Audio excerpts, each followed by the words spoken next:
breakfast is going to be some Purely Elizabeth oatmeal with some blueberries.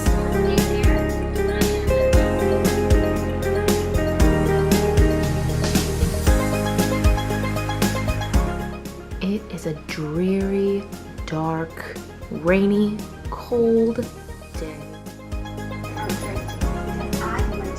Good morning, you guys. It is Wednesday, November 25th, which means it is the very first day of Thanksgiving break. For any and all school teachers, I thought I would do something a little different this week. I wanted to film, it's either going to be a day in my life or a week in my life, and I just want to showcase how I'm going to teach over this time online, how I schedule things, and just day-to-day activities. If you hear something right now, this one just lost her toys under the cabinet.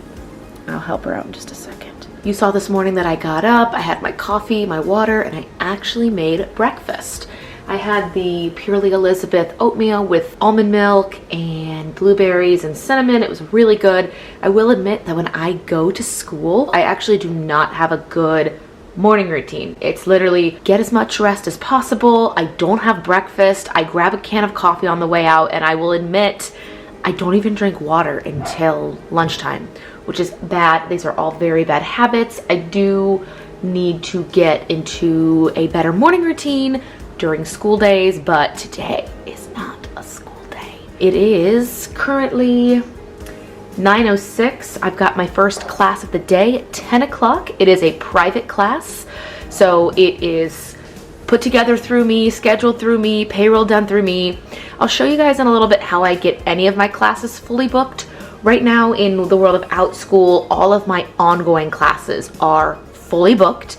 They probably won't stay that way after Thanksgiving, but a lot of my one-time course offerings that I'm able to teach during school hours, because I'm not in school, they are filling up quite nicely, and I'll most likely have a few of them sell out as well.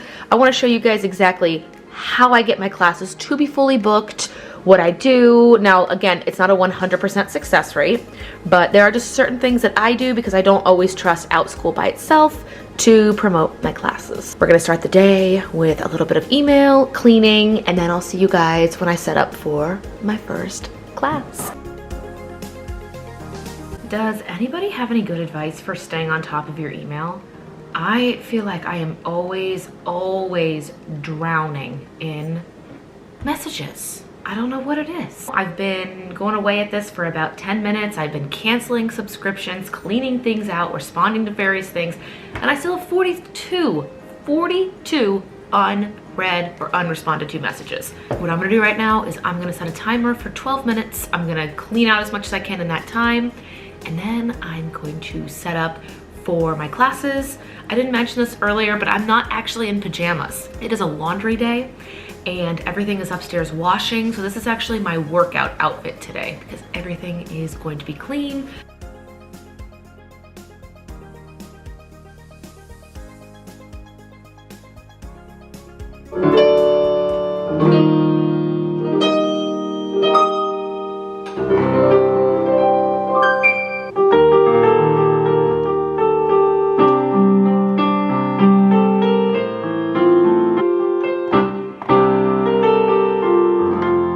I'm 5 minutes away from starting my first class. It's going to be a college audition, voice lesson, and prep class. This one is actually my course. This is not something done through Outschool. This is me working with some people that I know personally that I was teaching before the pandemic, and then through word of mouth, others that have heard, hey, we can do these college prep classes to get them all ready for auditions at home with Kristen. So this class is all me. I use Google Classroom. I know that's not what this vlog's about, so I will set aside future videos to show you exactly how I set all this up. But then after that class here at the piano, I've got my first Outschool class, and then I've got my first break of the day. If you saw in the last clip, I do carry my shoes and I put them over here by my cat carrier. They actually go on the floor because after my 2 classes, I will work out. My little living room behind me, I will move the coffee table and I will do a Zumba class because it is just a rainy, cold day, as you saw in the beginning footage. So class 1 at the piano, Outschool class that won't need a piano. I've just got my slides and then a workout. Okay, everything should be set up, lights. When it's 2 minutes before class and your headset's charging upstairs. Be right back. Audio, check 1, check 1, 2. Can you guys hear this? Good morning. How is everyone? Hi, Emily. Can you hear me okay? One more time. Hands up. Take a deep breath in.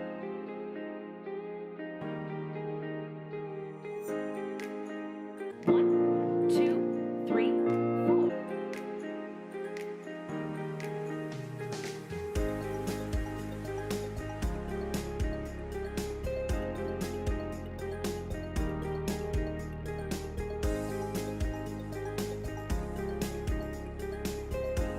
All right, first set of classes are done. It is still icky and gross outside, so I just plugged in my headset and my laptop always charged between classes. Take it from me.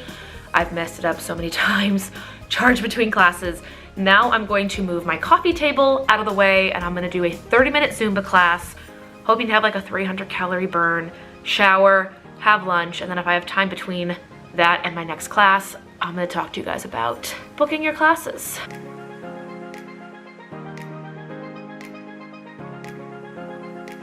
Zumba from home. The goal today is to hit 300 calories on my Fitbit set to workout. I'll report back in a half an hour.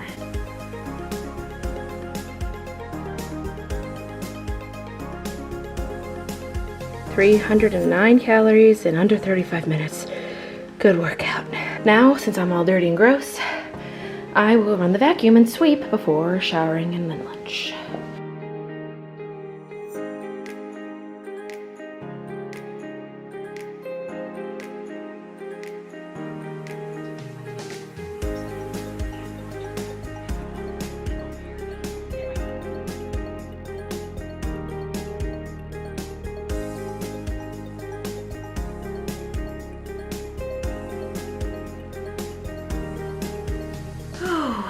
You guys, I've got one class left. It is 3:55. My last class is at 4 o'clock.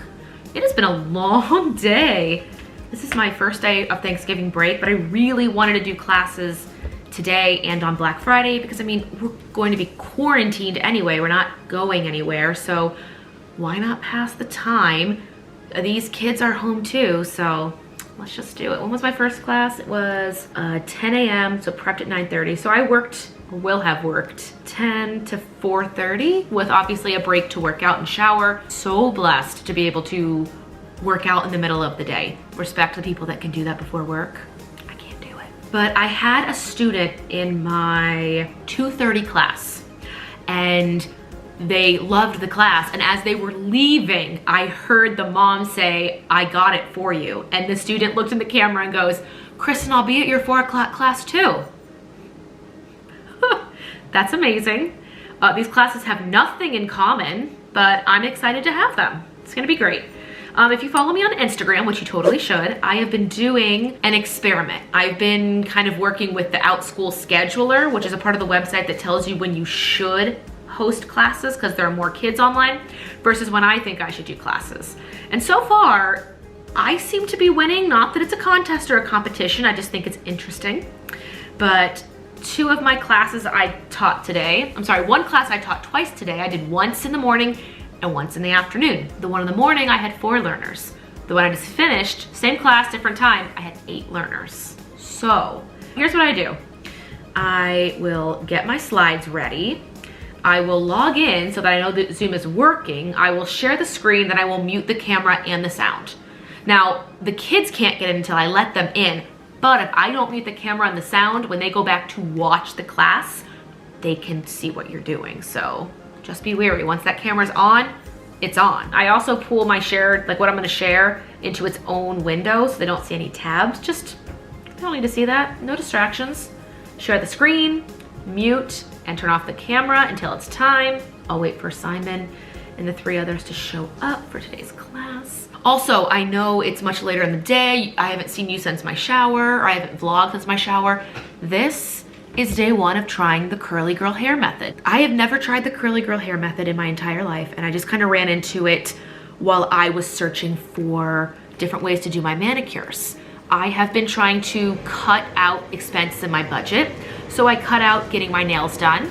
so I can put that money into my car fund. In searching how to do my nails, there's air bubbles in them. I don't know how to get the air bubbles out, but it's here. But in searching how to do my own manicures, I found people talking about the curly girl hair method, and I figure what better time to get health and let this hair continue to grow back out. It used to be down here and I chopped it. What better way to get your hair back than try the curly girl hair method in quarantine? Will it do well? I don't know. After this class, I will do a sit down and chat with you guys about how I get these classes so well booked, and we'll check on this.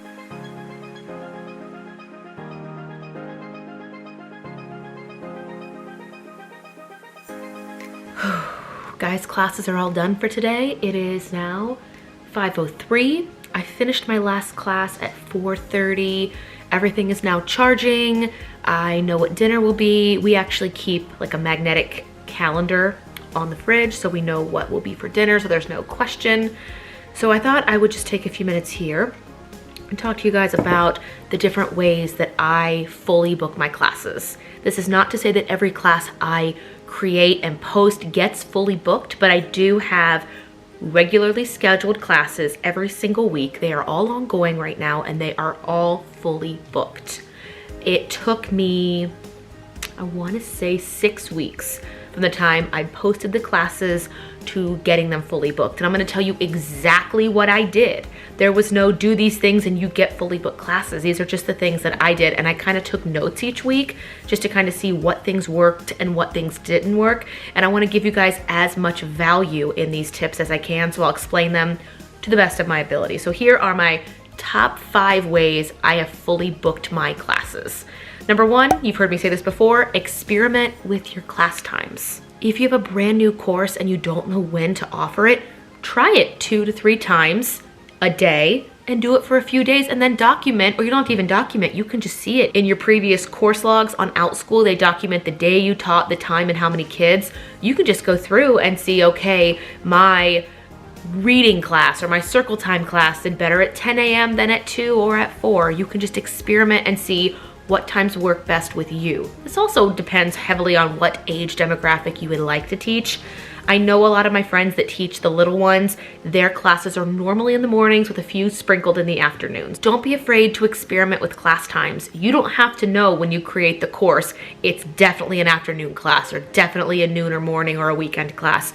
Experiment because you never know when a group of kids might be looking for exactly what you're offering, and if you offer at different times, you can slowly build and potentially fully book your classes. The second thing I found to be really helpful, making a one-time class that funnels into your ongoing class. For example, let's go back to reading language arts. If I have a class that likes to read a Dr. Seuss book every single week and it's an ongoing class and I want to get more kids into the ongoing, I'll go choose a separate Dr. Seuss book and make it a one-time class. If you didn't know, when you create your courses, you can put a little feature in your course creation that says, I want learners and parents to be directed to this class next, or I recommend this class next. So if they take your one-time Dr. Seuss class and they love it and they think you're great, when they're done with that class, not only will they be asked to leave feedback, they'll see Kristen recommends this ongoing class next. Are you interested in taking it? And if they click it, they can see your course times, and boom, you've just essentially funneled.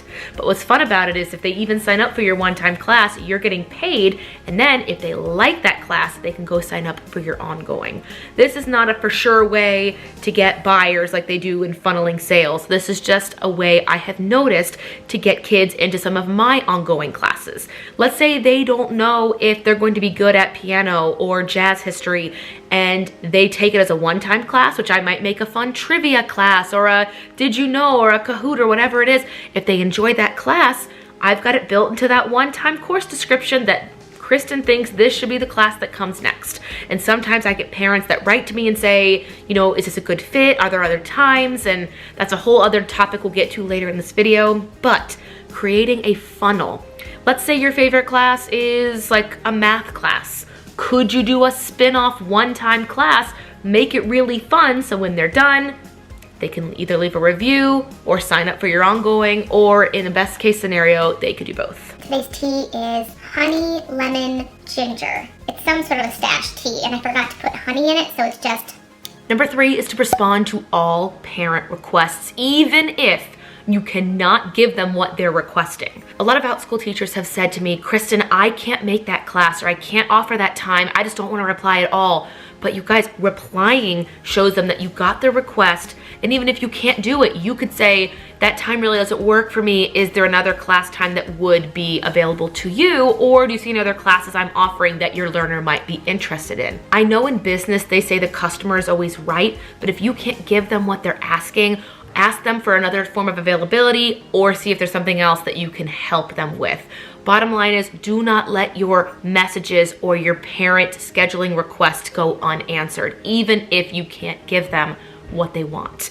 I had a parent want their kid to do one of my classes and I couldn't make the time. It was a Pacific Standard Time learner and they wanted a class at 7:30 p.m. Pacific Standard Time, which for me was 10:30 p.m.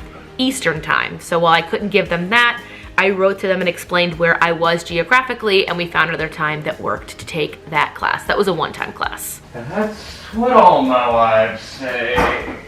Next, I wrote, try evenings and weekends on occasion. Now, I don't do this all the time, but I'm currently still in quarantine at the time of making this vlog, so there will be times if I know someone else is doing a project or doing overtime for work, if I know I've got an extra 4 hours, I can just do 2 back-to-back classes and take up maybe 1 hour just to see, is that class popular at that time?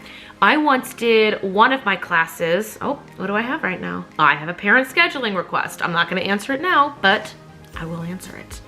I once taught one of my classes randomly on a Friday. It was like one of my one-time classes. I just threw it in at 8 p.m. and I said, let's see if anyone takes this class. I think I had a 10-person max. I opened it on Monday and the class was 8 o'clock on Friday. It fully booked and it was filled with kids from all outside the US and it was amazing. The kids were wonderful. I was so pleased with those results. Am I gonna teach a class every Friday night?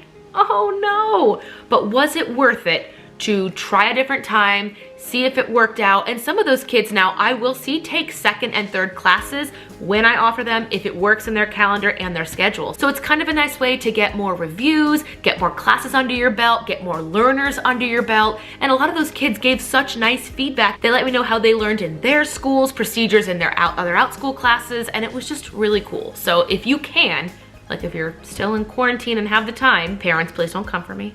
Try experimenting with different evenings and weekends that you do in your normal schedule. And this last one I picked up in business school, but it actually works here with Outschool as well. You have to adapt to the time, seasons, and holidays.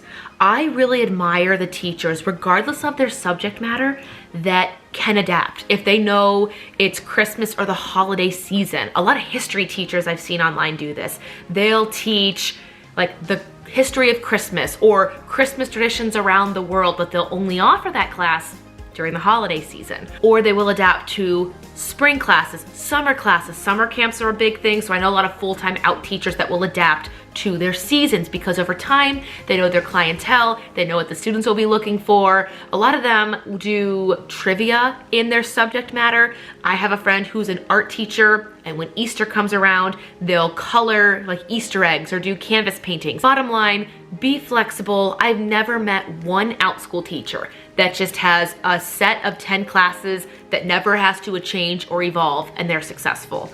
All the teachers and business owners I know are able to adapt. I think in one of my previous videos, I was talking about how Instagram has pivoted and adapted to their competitors like TikTok and Snapchat. When users were going other places for new features, Instagram brought those features right back in. I'm not saying go out and look at your competition and what they're doing in their classes, put in yours. I'm just saying, hey, think outside the box. How can you be creative? Anyway, you guys, those are my top tips for getting your classes fully booked. Again, there is no magic potion, anything that's going to just make you wake up one day and have everything be perfect. It really is always changing. You're always a work in progress. You're always going to be learning and adapting and pivoting. That's just, I believe, the art of business. Anyway, I hope you've enjoyed this kind of day in my life vlog. I wanted to show you a little behind the scenes of how I've prepped my classes, get a little bit of health and fitness, hydration into this kind of work. I will admit fully to you guys that I am nowhere near this healthy and productive during a day I go into classroom teaching. There's just something about this year that makes me very uneasy. I want to get all the sleep I can, which is sad. I should want to work out and drink water and stay hydrated and healthy, but I'm just not. So I have some work to do on myself. I will admit that. But guys, like I mentioned earlier, this is day 1 of the curly girl method. I figure since we're in quarantine, why not try it out? There it is. I'm going to go do those dishes you heard me promise my husband and help him now make burgers and fries, since we just learned we had to thaw out that pizza. And Desiree wants to fetch. So I hope you guys like these weekly vlogs. There'll be many more of these coming. I just figured it was a good way to document this chapter in life. If there's anything you want to see in a vlog that I'm not sharing, let me know down below in the comments. Any suggestions on curly hair products, please let me know. This will also be the very first video I share my Amazon store down below. So now, instead of having a million links down there, there's just one link to my storefront. You can open it, and if you want to search online teaching tools, YouTube filming tools, health and wellness, they're all there, and it's organized. Working on it, trying to make it the best I can be for you guys. Please have a happy and safe Thanksgiving. You'll see this the week after, and I will see you guys in next week's vlog. It will be the week after Thanksgiving, and it's about time to get some health and fitness back into my life. Guys, I left my cast iron in the oven, and Christopher's preheating it for fries. We're not gonna tell him it's there.